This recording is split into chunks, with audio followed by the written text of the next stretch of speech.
ವಿಶೇಷ ಕಾರ್ಯಕ್ರಮಕ್ಕೆ ಮತ್ತೊಮ್ಮೆ ಸ್ವಾಗತ. ಕೊರೋನಾ ಉಪತಳಿಯ ಬಗ್ಗೆ ನಾವು ಮಾತನಾಡ್ತಾ ಇದ್ವಿ. ಈಗಾಗಲೇ ಕರ್ನಾಟಕದಲ್ಲಿ 35 ಪ್ರಕರಣಗಳು ಪತ್ತೆಯಾಗಿವೆ. ಬೇರೆ ಬೇರೆ ರಾಜ್ಯಗಳಲ್ಲಿ ಪತ್ತೆಯಾಗ್ತಾ ಇರೋದ್ರಿಂದ ಮತ್ತೊಂದು ಸಲ ಆತಂಕ ತರುತ್ತಾ ಅನ್ನೋದ್ರ ಬಗ್ಗೆ ಮಾತನಾಡ್ತಾ ಇದ್ವಿ. ಅದರ ಲಕ್ಷಣಗಳು, ಯಾವ ರೀತಿ ಎಚ್ಚರಿಕೆ ವಹಿಸಬೇಕು, ಯಾರ್ಯಾರು ಇದ್ರ ಬಗ್ಗೆ ಎಚ್ಚರಿಕೆ ವಹಿಸಬೇಕು ಅನ್ನೋದ್ರ ಬಗ್ಗೆ ಮಾತಾಡ್ತಾ ಇದ್ವಿ. ಡಾಕ್ಟರ್ ದಾಮ್ಲೆ, ಕೊರೋನಾಗೆ ಅಂತ ಸ್ಪೆಸಿಫಿಕ್ ಆಗಿ ಏನಾದರೂ ಮೆಡಿಸಿನ್ ಕೋವಿಡ್ಗೆ ಅಂತ? ಕೋವಿಡ್ಗೆ ಸ್ಪೆಸಿಫಿಕ್ ಆಗಿ ಹಲವು ಕಂಪನಿಗಳು ಔಷಧಿ ಮಾಡಿದ್ದು, ಆದರೆ ಅದು ಕ್ಲಿನಿಕಲ್ ಟ್ರಯಲ್ ಮುಗಿಸಿ ಕಂಪ್ಲೀಟ್ ಆಗಿ ಪ್ರೂವ್ ಆಗಿಲ್ಲ ಇನ್ನು. ಅದೇ ರೀತಿ ನಾವು ಔಷಧಿ ಮಾಡಿದ್ವಿ, ಫೇಸ್ 2 ಟ್ರಯಲ್ ಮಾಡಿ ಆಮೇಲೆ ಕೊರೋನಾ ನಿಂತಿದ್ದರಿಂದ ನಾವು ಬಿಟ್ಬಿಟ್ವಿ. ಅಲ್ಲಿ ಫೇಸ್ 2 ಇಂದ ಫೇಸ್ 3 ಟ್ರಯಲ್ ಮಾಡಿಲ್ಲ. ಸೊ ಸ್ಪೆಸಿಫಿಕ್ ಆಗಿ ಔಷಧಿಗಳು ಮಾರ್ಕೆಟಲ್ಲಿ ಸಿಗ್ಬೋದು, ಬಟ್ ಅದರ ಅಗತ್ಯ ಇಲ್ಲ, ಯಾಕಂದರೆ it is A self limiting disease. So ತುಂಬ ಜಾಸ್ತಿ ಆದಾಗ ಸಿಂಪ್ಟಮ್ಯಾಟಿಕ್ ಆಗಿ ಲೈಫ್ ಸಪೋರ್ಟ್ ಕೊಟ್ಟರೆ ಯೂಶ್ವಲಿ ರಿಕವರಿ ಆಗ್ತಾರೆ. ಅದರಿಂದ ಸ್ಪೆಸಿಫಿಕ್ ಔಷಧಿ ಅಂತ ಮೆಡಿಕಲ್ ಸ್ಟೋರಲ್ಲಂತೂ ಇಲ್ವೇ ಇಲ್ಲ, ಆಮೇಲೆ ಯಾವ ವೈದ್ಯರು ಕೊಡೋ ಹಂಗೂ ಇಲ್ಲ. ಸೊ ಸ್ಪೆಷಲಿಸ್ಟಲ್ಲಿ ಎಲ್ಲಾದರೂ ಕ್ಲಿನಿಕಲ್ ಟ್ರಯಲಿಗೆ ನೀವು ಎನ್ರೋಲ್ ಆದರೆ ನಿಮ್ಗೆ ಔಷಧಿ ಸಿಗ್ಬೋದು. ಸದ್ಯಕ್ಕೆ ಹಂಗಿದ್ದೊಂದು ಪ್ರಯತ್ನ ಯಾರು ಏನು ಮಾಡೋ ಹಾಗಿಲ್ಲ. Right right right. ಇದ್ರ ಜೊತೆಗೆ ಸುನೀಲ್ ಅವರೇ, ಇವಾಗ ತಕ್ಷಣ ಸಂದೀಪ್ ನೋಡಿ, ಕೋವಿಡ್ ವೈರಸ್ಗೆ ಆಂಟಿ ವೈರಲ್ ಅನ್ನೋದಿಲ್ಲ. ಓಕೆ. ಆದರೆ ಕೋವಿಡ್ ಇಂದ ಸೃಷ್ಟಿಯಾಗ್ತಕ್ಕಂತ ಸಮಸ್ಯೆಗೆ ಪರಿಹಾರ ಅನ್ನೋದಿದೆ. ಆಯ್ತಾ? There is something. ನಾವು we have to understand this. Anti viral ಅನ್ನೋದು ವೈರಸ್ ಅನ್ನ ಡೈರೆಕ್ಟ್ ಆಗಿ ಹೆಂಗೆ ನಾವು ಬ್ಯಾಕ್ಟೀರಿಯಲ್ಗೆ ನಾವು ಆಂಟಿ ಬ್ಯಾಕ್ಟೀರಿಯಲ್ ಅಂತ ಕೊಡ್ತೀವಲ್ಲ, ಆ ತರ ಕೋವಿಡ್ ಸ್ಪೆಸಿಫಿಕ್ ಆಂಟಿ ವೈರಲ್ ಇಲ್ಲ.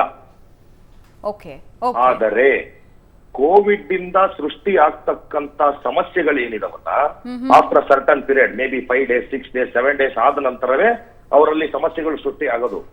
It will not start from day 1. It will start after 5 or 6th day. ಅದಕ್ಕೂ ಕೂಡ ಏನಂತಂದ್ರೆ the main thing responsible for the 6th day or 7th day response is our own immune system. So ಆ ಒಂದು immune system extra activation ಇಂದ ಆಗ್ತಕ್ಕಂತ ಸಮಸ್ಯೆನ ಬಗೆಹರಿಸೋದಕ್ಕೆ ನಮ್ಮಲ್ಲಿ ಔಷಧಿ ಇದೆ. ಸೊ ಹಂಗಾಗಿ ನಾವು ಎಷ್ಟೋ ಜನರ ಜೀವನಗಳು, ನಾನು ಈಗಲೂ ಹೇಳ್ತೀನಿ, C if they come at the right time, definitely they will not dye. Second R third is the right time. ಅದೇ ಹೇಳಿದ್ನಲ್ಲ, 2 ಅಥವಾ 3ನೇ ದಿನ ಆಫ್ಟರ್. ನಾನು ಅದಕ್ಕೆ ಯಾವತ್ತು ಸ್ಪೆಸಿಫಿಕ್ ಆಗಿ ನಾನು ಹೇಳ್ತಿದ್ದೀನಿ, ನೀವು ನಿಮ್ಮ ದೇಹದಲ್ಲಿ ಮೊದಲ ರೋಗ ಲಕ್ಷಣ ಯಾವತ್ತು ಕಾಣ್ತೋ, it is a very very specific question. See our treatment management depends upon the day of onset of the first symptom. So ಹಾಗಾಗಿ ನಿಮಗೆ ಫಸ್ಟ್ ಇವತ್ತೊಂದು ದಿವಸ ಗಂಟ್ಲು ಏನೋ ಕೆರೀತು ಅಂದ್ರೆ that will be considered as the day 1 of your symptom. So ಹಾಗಾಗಿ ಅವತ್ತಿನಿಂದ ಹಿಡಿದು 4ರಿಂದ 5 ದಿವಸದವರೆಗೂ ಯೂಶಲಿ ಏನೂ ಆಗಲ್ಲ. ಏನೇ ಕಾಂಪ್ಲಿಕೇಶನ್ ಆದ್ರೂ 5-6ನೇ ದಿನದ ನಂತರವೇ ಆಗೋದು. ಅಲ್ಲ, ಬಹಳಷ್ಟು ಜನ ಇವಾಗ ಏನ್ ಮಾಡ್ತಾರೆ ಅಂದ್ರೆ, ಜ್ವರ ಬಂತು, ಶೀತ ಬಂತು, ಶೀತ ಆದ್ರೆ ಕೆಮ್ಮಾದ್ರೆ 1 ವಾರ ಇದ್ದೇ ಇರತ್ತೆ, ಹೆಂಗು ಯಾಕೆ ತಲೆ ಕೆಡಿಸ್ಕೋಬೇಕು ಅಂತ ಡಾಕ್ಟರ್ ಹತ್ರ ಹೋಗೋದೇ ಇಲ್ಲ. ಸೊ ಅದ್ ಹೆಂಗ್ ಗಮನ ಕೊಡ್ಬೇಕಾದ್ರೆ ನೋಡಿ, ಈಗ ನಿಮಗೆಲ್ಲರಿಗೂ ಗೊತ್ತಾಗಿದೆ ತಾನೆ, ಕಮ್ಯುನಿಟಿನಲ್ಲಿ ಕೋವಿಡ್ ಇದೆ ಅನ್ನೋದು ಎಲ್ಲರಿಗೂ ಗೊತ್ತಾಗಿದೆ ತಾನೆ. ಈಗ ನಿಮ್ ಮಾಧ್ಯಮಗಳ ಮುಖಾಂತರ, ಪೇಪರ್ಗಳ ಮುಖಾಂತರ, ಸರ್ಕಾರದ ಆದೇಶಗಳ ಮುಖಾಂತರ ಎಲ್ಲರಿಗೂ ಗೊತ್ತಾಗಿದೆ ತಾನೆ. ಸೊ ಹಂಗಿದ್ದಾಗ ಮಾಮೂಲಿ ಕೆಮ್ಮು ನೆಗಡಿ ಅಂತ ಯಾಕೆ ಅನ್ಕೊಂತೀರಿ? ನಿಮ್ ಜೀವನೇ ತಾನೆ ಅದು. Why can't you be extra careful? Why can't you take 1 step ahead for your own self? So ಹಂಗಿದ್ದಾಗ 4 ದಿವಸ ನೋಡಿ ಕಡಿಮೆ ಆಗ್ತಿಲ್ಲ ಯಾಕೋ. ನೋಡಿ, it is very easy. The thing is, ನಮ್ಮಲ್ಲಿ ಏನಾಗ್ತದೆ, ಅರ್ಲಿಯರ್ ಕ್ವಾರಂಟೈನು, ಅದು ಇದು, isolation, seal down, lock down, ಅದೆಲ್ಲದರ ಆತಂಕದಿಂದ ಏನಾಗಿತ್ತು, ಜನ ಅವ್ರ ಬಗ್ಗೆ ಅವರು ಮುಚ್ಚಿಟ್ಕೊಂತ ಇದ್ದು. ಮುಚ್ಚಿಟ್ಕೊಂಡು ಎಷ್ಟೋ ಜನ ಜೀವಗಳನ್ನು ಕಳ್ಕೊಂಡಿದ್ದಾರೆ. ಈಗ ನಮಗೆ ಅದೆಲ್ಲ ಫ್ಯೂಟೈಲ್ ಎಕ್ಸರ್ಸೈಸಸ್ ಅಂತ ಗೊತ್ತಾಗಿದೆ. The only beneficial exercise is what? See, going and reporting your symptoms to the doctor. On what day? You wait for 1 or 2 days. 2-3 days ಆದ್ರೂ ನಿಮಗೆ ಸಿಂಪ್ಟಮ್ಸ್ ಕಡಿಮೆ ಆಗ್ತಿಲ್ಲ ಅಂದ್ರೆ ನಿಮ್ಮ ವೈದ್ಯರ ಹತ್ರ ತೋರಿಸಿ, ಅವರು ನಿಮ್ಮನ್ನ ಮಾನಿಟರ್ ಮಾಡ್ತಾರೆ.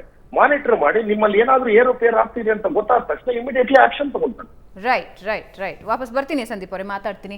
ಸೊ ವೀಕ್ಷಕರೇ, ಎಚ್ಚರಿಕೆ ವಹಿಸೋದು ಬಹಳ ಮುಖ್ಯ. ಈಗ ಕೋವಿಡ್ನಿಂದ ಹೇಗೆ ನಾವು ಬಚಾವಾಗಬೇಕು ಅನ್ನೋದು ಗೊತ್ತಿದೆ. ಯಾವ ರೀತಿ ಮಾಸ್ಕ್ ಹಾಕೋಬೇಕು, ಯಾವ ರೀತಿ ಡಿಸ್ಟೆನ್ಸ್ ಮೇಂಟೈನ್ ಮಾಡಬೇಕು, ಮನೆಯಲ್ಲಿದ್ದರೆ ಏನು ಮಾಡಬೇಕು, ಎಲ್ಲ ಗೊತ್ತಿದೆ, ಎಲ್ರಿಗೂ ಗೊತ್ತಿರೋ ವಿಷಯ. ಆದರೆ ಎಚ್ಚರಿಕೆಯಿಂದ ಅದನ್ನು ನಿಭಾಯಿಸೋ ಜವಾಬ್ದಾರಿ ಎಲ್ಲರ ಮೇಲೆ ಇದೆ. ವಾಪಸ್ ಬರ್ತೀವಿ ಚಿಕ್ಕ ಬ್ರೇಕ್ ಆದಮೇಲೆ.